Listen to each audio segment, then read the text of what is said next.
There's the real credits. There they are.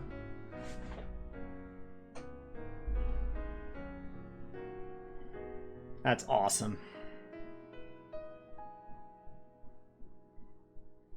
Children of the land, do you hear?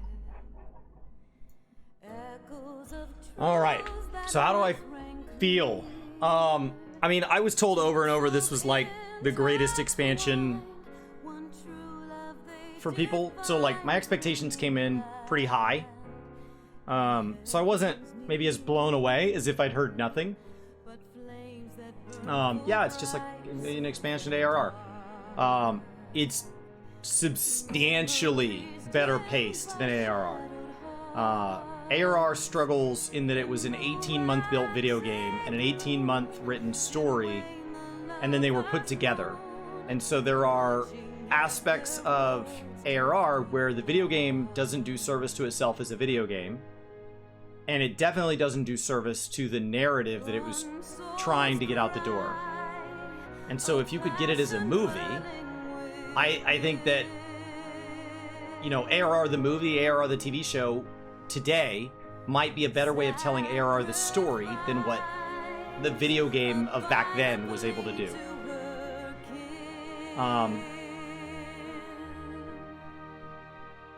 But so far, Heavensward's off to a great start.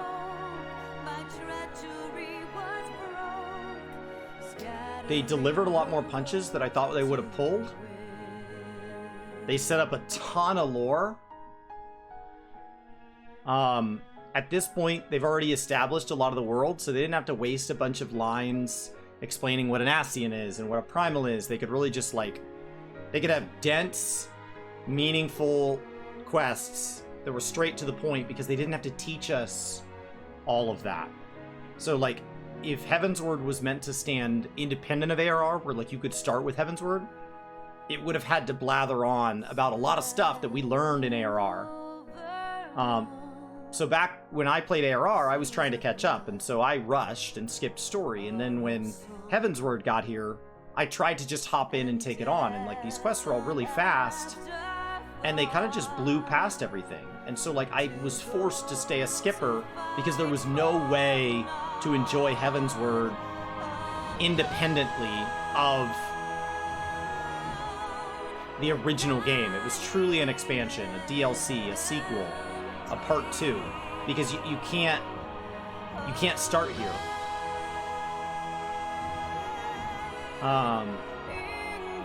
As opposed to Shadowbringers, right? Because we started in the first. You can do that. There's still some things it blows past, but like I'd been around since ARR, so like I was aware of the concept of a primal because I'd fought them because of the battle mechanics. Right? I was aware of what a jobstone is. I knew what an Ascian was. So, you know, maybe a brand new, true, just downloaded the game player couldn't start in Shadowbringers, but a story skipper that'd been around for years, Shadowbringers was perfectly valid to enjoy. Until they started, like, showing Garleans and stuff, and then you're like, well, I don't know what's going on. So when they panned back to the source, I was confused, but that's okay. There are plenty of times that confusion is part of storytelling. In medias res, it's a story device where you just start people in the middle and catch them up. So the confusion is meant to make things kind of frantic and make you hang on every word. Knowing what would happen, like I knew Haurchefant died at some point. I didn't know when, what, or how. So like I could still be caught off guard by that. Just like I knew Moen Breda died, but I didn't know when, what, or how. So being from the future has had mixed blessings. Because like at the beginning, I was expecting Thornton to be evil because we fight him. But then he was really nice, and I was like, well, maybe the Thornton we fight in the trial isn't really Thornton. Because maybe that's like Ascian manipulated. Maybe he's tempered. There's a lot of reasons that you'd have to fight him. And there's, like, it turns out he's Thornton the 7th, and so me knowing that there's a Thornton trial, well, maybe that's just a different Thornton. I don't know. I quested with Estinian through Fafnir and stuff, and so he has this relationship with Dragonkin that definitely seems different than how adversarial it is here, but I still didn't know about the Nidhogg thing. I had no idea that was coming. I just assumed that as a result of us striking peace that there was going to be some relationship with them. It's like, okay, he's against them. We're going to settle things, and then he'll be buddies. And so like I watched DSU prog, but like I don't know what I'm looking at. It's just cool stuff. Like it's just, you know, it's cool. Like it doesn't mean anything. Like you fight a dragon. So I think a lot of people, like when they, you know, sometimes I see in people's streams where they're like, you're not welcome to come in here and watch. It's going to spoil things. But you don't know what you're looking at. I probably watched more hours of DSU prog than it took the vast majority of groups to get a clear as their own prog. I probably watched 200 plus hours of DSU prog. And and I'm a long time player. And I had a timeline up on my other screen for a lot of it as I was trying to learn DSU prog, just because I found it more enjoyable as an experience, and I still didn't know this stuff was coming. Like, no idea.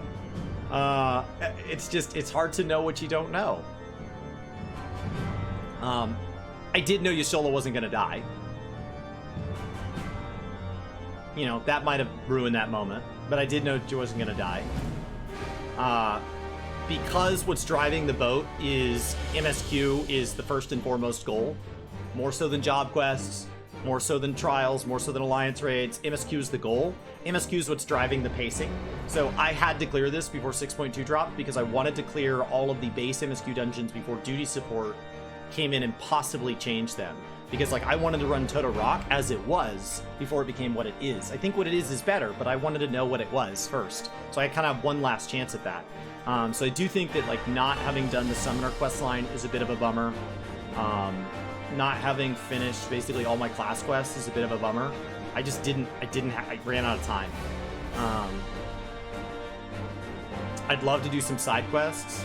You guys have said there's some side quests and stuff in Ul'dah that like talk about Sildine and everything.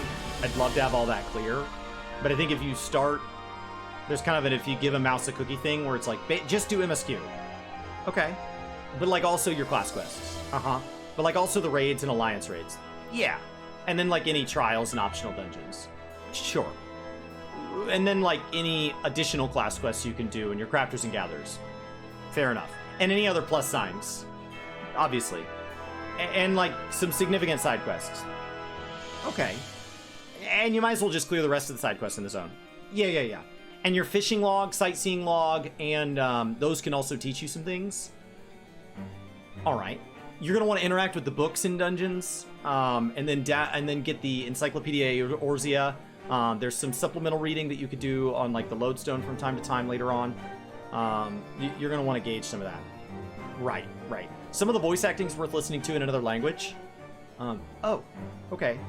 Like, there comes a point where, like, at some point, you're like, okay, so I started January 1st, and I did this as a full-time job, and come December, I'm really excited to say that I think I'm almost done with ARR. It's like, you can't do that. You can't, like... So that's why I started a story character, because it means it doesn't have to be a New Game Plus. It doesn't have to be supported. I know what I've cleared and what I haven't cleared, because if it's done on this character, I've done it. And if it's not done on this character, generally I have not done it. Or if I have done it, I'm probably missing context.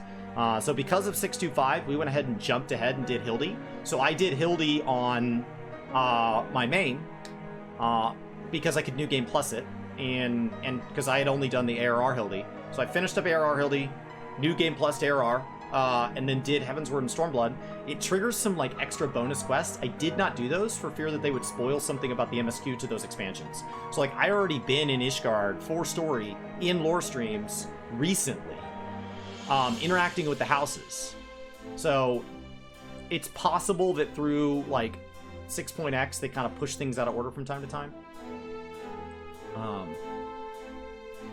But yeah, I'm looking forward to it. It's really awesome. I'm really impressed with how well they told it. I'm blown away by the amount of voice acting. Some characters were really well supported. I think Matoya was really well portrayed. I think that the Legatus Hydrus guy or whatever was really well portrayed. I think he was given everything he needed. I think given that this is kind of a finite trail, I think Haurchefant was generally pretty well portrayed. And given a decent amount of voice acting. I think Iceheart was given a decent amount of voice acting. The Fortomp house in general, if you could just go back and do the two brothers, I think everything dealing with House Fortomp was well done. I would like a little more voice acting on Thornton, just because he tends to, like, he ends up being this really defining thing. I think that would be really nice. I think Alfie needs more voice acting, because Alfie ends up being basically our best friend. He's with you the whole freaking time. You're attached to the hip. So anytime you're talking with Alfie, I wish that was more voiced. And I wish they had the escort system added in Endwalker to allow him to truly be that best friend attached along the way, and he could narrate to you. That technology didn't exist. So I think that would be really nice.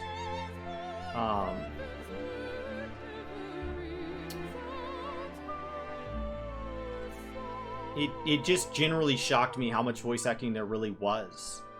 Because the common complaint with this game is it's not voice acted. And I'm not saying there wasn't a lot of reading. There really was.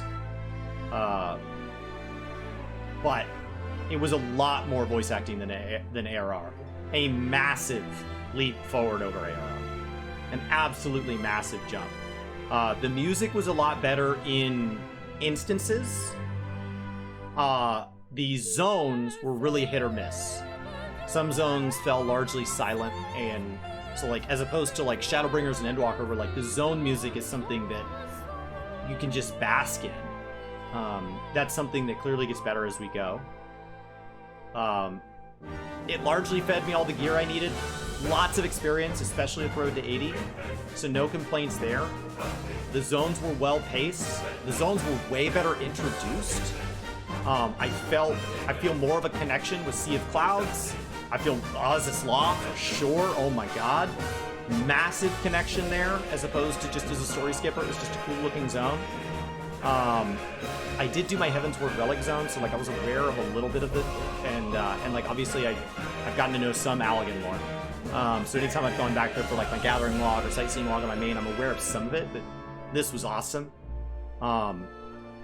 Really getting to know the different beast tribes was incredible. I felt the beast tribes were really well laid out. In ARR, they're very single note, right? There's these people, they're less than, they don't have the ability to think and be like we are. They're not even worth our respect. They're basically beasts.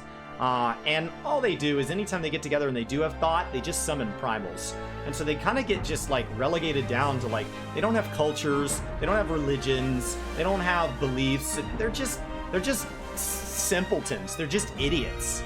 That summon primals. And so I think ARR really portrays beast tribes, maybe how like the common folk think of beast tribes, and it's incredibly disrespectful. When you think about like the Amal Shah and all of that, and like we go in and we're like, yeah, you probably kidnap people, and they're like, what?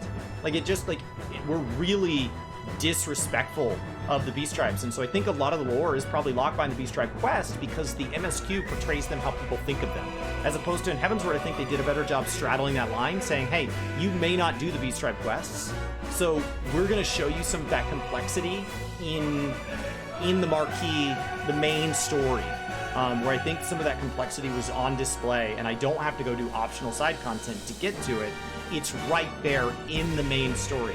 And maybe there wasn't room in ARR, A, because it was made really fast, and B, because they had a lot to get through. ARR was a lot longer than Heavensward. So it could just be they just got cut for time, and it's like, we'll just deal with it in optional content. So I like it. The voice acting is substantially better all the way around, though I will say ARR Alfie was way more pretentious and naive and just a petulant child. He was that a couple times in Heavensward, but he was that all of ARR. So I will say the more nasally voice acting ARR Alfie was really appropriate. And he kind of went through this like emotional puberty to come into this expansion, and it is very much like an emotional puberty where you get those voice cracks. There are still moments where you see him go through those same feelings, but largely he was really, really mature through a lot of that. It was a lot better. I liked him better in Heavensward than I did through anything in Shadowbringers, Endwalker, or ARR. This is by far my favorite Alfie. There are definitely a lot of things as I look back over interviews on... I've been covering this game for 6 years as of last Monday. Was the 6-year anniversary of Work to Game. And over the last 6 years, I've listened to interviews, I've listened to every live letter. I mean, we have done an immense amount of coverage on this game on Work to Game. I've probably been involved in to some degree or been directly in somewhere in the ballpark of 2 or 2,500 videos, the vast majority of which are fully Final Fantasy, or at least in part about Final Fantasy XIV. And across all of that, I can tell you a lot of those interviews I've covered, interviews I've gotten to do, interviews I've gotten to witness firsthand, spreadsheets we've made. This actually makes me have a lot more questions about consistency. Consistency is something I think Final Fantasy XIV does better than any other MMO on the market. That said, there are still a lot of things where like Yoshi P has made a statement, and I can see times through ARR and Heavensward where that didn't used to be true. And so his views have changed a lot. And so like I made that joke earlier that like when we got the minion, whoa, Yoshi P, what the heck? But like seriously, they have changed their stance on things even more than I've realized. Obviously, I'm aware like the battle system and all that has changed. What they can do with resources and hardware and all that has changed. What they can do with content pacing has changed, and where they choose to put their effort in content has changed. I'm aware of all that, but even just like the way they present their story has changed. So I look forward to having a more complete view of that. But all in all, I'm just really impressed. It's an incredible product to ship. Incredible beginning to an expansion. I would love to say I'm like just knocked off my feet, but I'm not, because like I've been told over and over Heavensward's people's favorite expansion. So like I kind of came into it knowing a lot of that.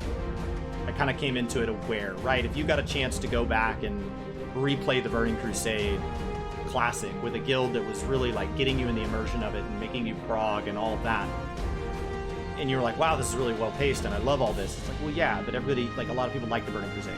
So it's not shocking. I bet this really took people off guard. Heavensward for me was a really special time. It's when I was playing this game a lot with my brothers and Brian and some of his friends, and so ARR and Heavensward was a really special time with this game for me. And that was independent of story. And they were all enjoying story, and that's fine. Just like, you know, you have some friends that maybe they all watch a TV show that you don't watch. And so they talk about story sometimes, but I love this expansion just as a game, as a video game, without the story. But I can look back and see how, like, Brian was having two experiences. One that was what I was having, right? It's so fun to share this video game with my friends. But also this narrative that, like, I'm just now experiencing. We talked about post-Crystal Tower. Hey, how did you feel about Graha? Did you like him? Were you moved when he showed up in Shadowbringers? He's like, I was. Were you moved when he pieced out in ARR? I wasn't. And actually, for me, it was the inverse. In Shadowbringers, I didn't really connect with him. He was new. But when I went back, I had that movement. So it turns out that emotional movement with Graha is just when you meet him for the second time. But it doesn't matter if when you meet him for the second time is the first time or it's the second time. It doesn't matter. It turns out you can meet him in Shadowbringers and then cry when you meet him in ARR, or you can meet him in ARR and cry when you meet him in Shadowbringers. Take your pick. And so, like, I do look at Heavensward and, like, I got a lot out of this, and I think Brian probably got a lot just blown away by it being so new. You could have never seen this coming. But I got a lot because references to Omega, references to Ascians, references to Thornton, with DSU already being kind of existing. You know, Ishgard being something that I've already gone through, Ishgard Restoration. All of the different references to Shadowbringers and Endwalker, I caught those in a way that there's no way any of you could have caught the first time. because I'm from the future. And so, like, I knew what to look for. So there were certain things I caught where, like, you know, I joked with you guys about these different references to stuff. Like, wouldn't it be cool if, and like, and we jokingly make puns and little plays at future content. But I cried in Shadowbringers. I cried in Endwalker. Here, Iceheart messed with me a little bit. I was sad at Harshavon. I didn't really, wasn't that much.